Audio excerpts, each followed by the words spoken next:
He's a bitter man. One of them scammers phoned me the other day, said, is your banking password safe? I said, no, it's safe 1, 2, 3, but good guess.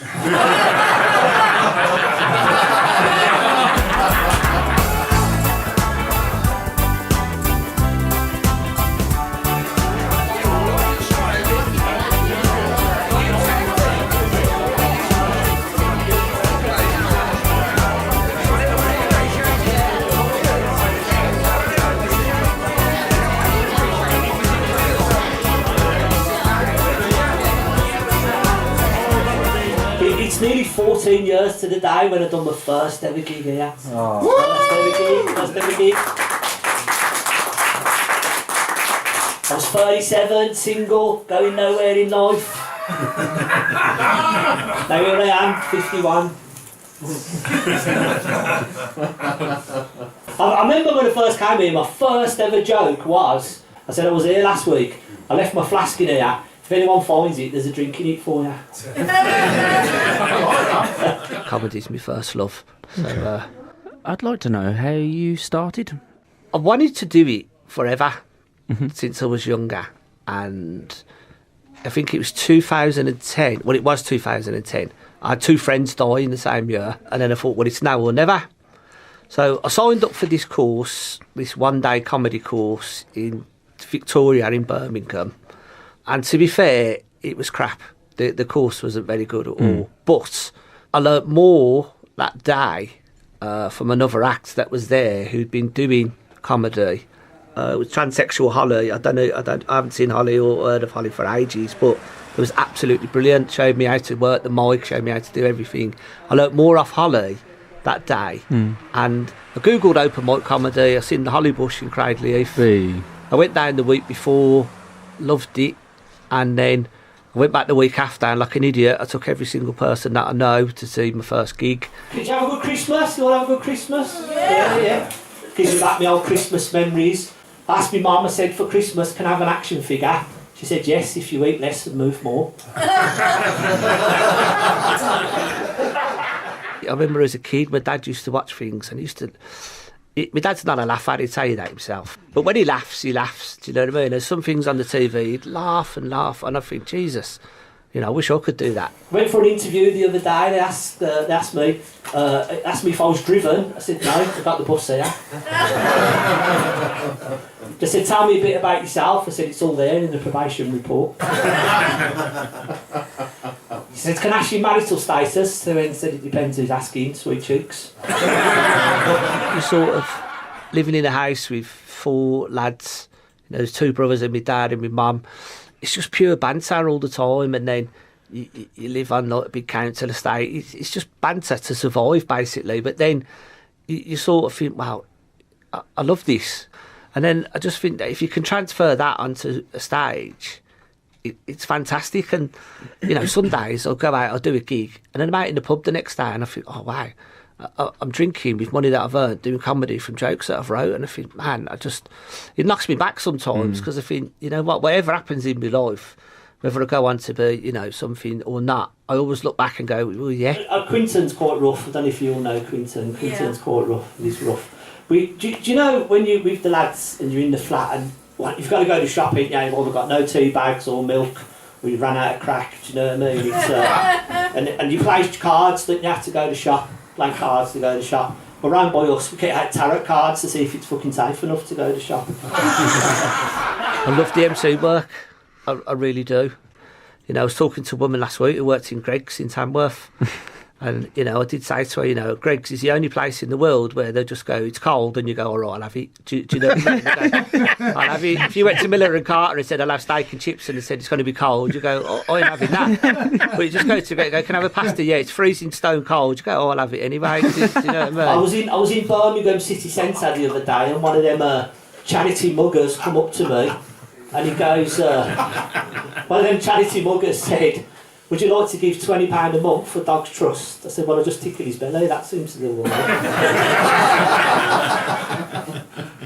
Has anyone been that Five Guys? You tried that Five Guys burgers? Yeah. Fuck me, it's a proper expensive experience.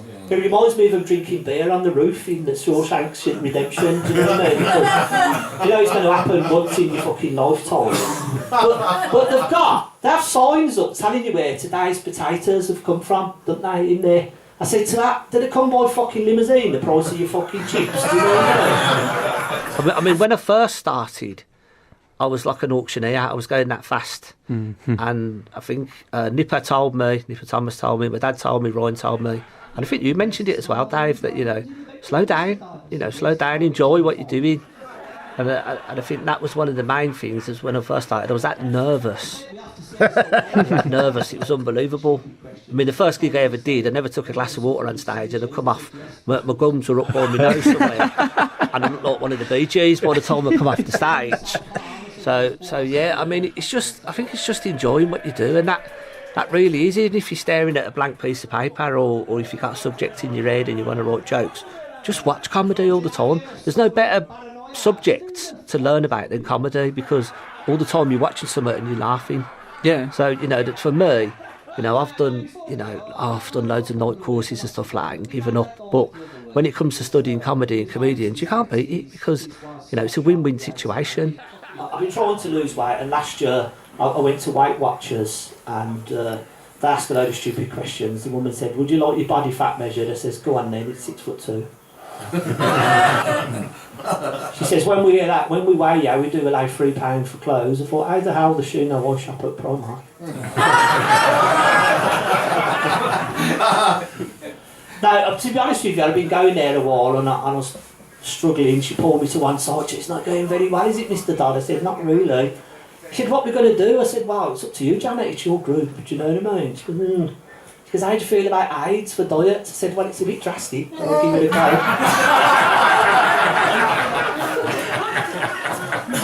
I won a couple of gongs, and they just got me nowhere, basically.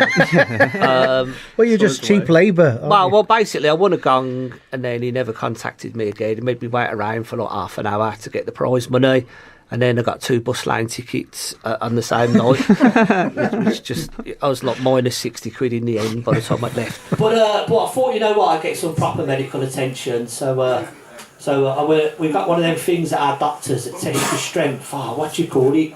Frigging receptionist.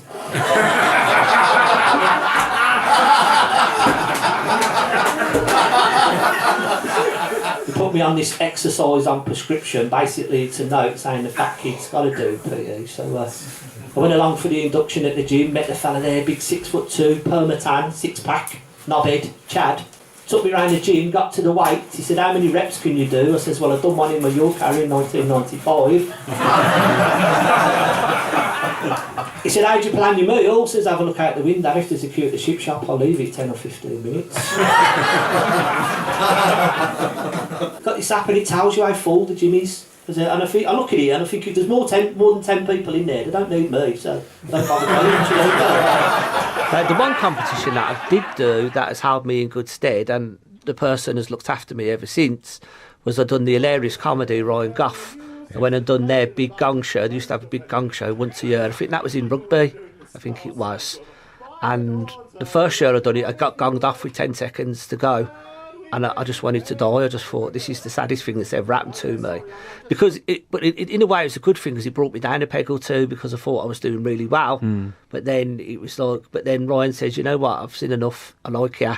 And I've done lots of gigs for him since, so, I've got to give him his due. He's always stood by me, and he's always sort of said, yeah, I'll give you a gig, do you know what I mean? And he always calls upon me, and I love it. Before I go, there's a few people want to thank. The two Daves, Dave Dinsdale, Dave Francis, been championing me since I first started. Yeah. Nipper, fantastic. Nipper told me when I first started, you shit, get off. No, Nipper's been a great mentor, and a massive round of applause. Ryan Gough there. If it weren't for Ryan, I wouldn't be standing here tonight.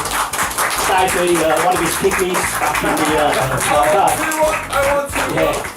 the this place is fantastic, and I think everybody should come here. I've enjoyed the journey so far, and as I said, keep doing what you're doing, and thank you. Come on, come on,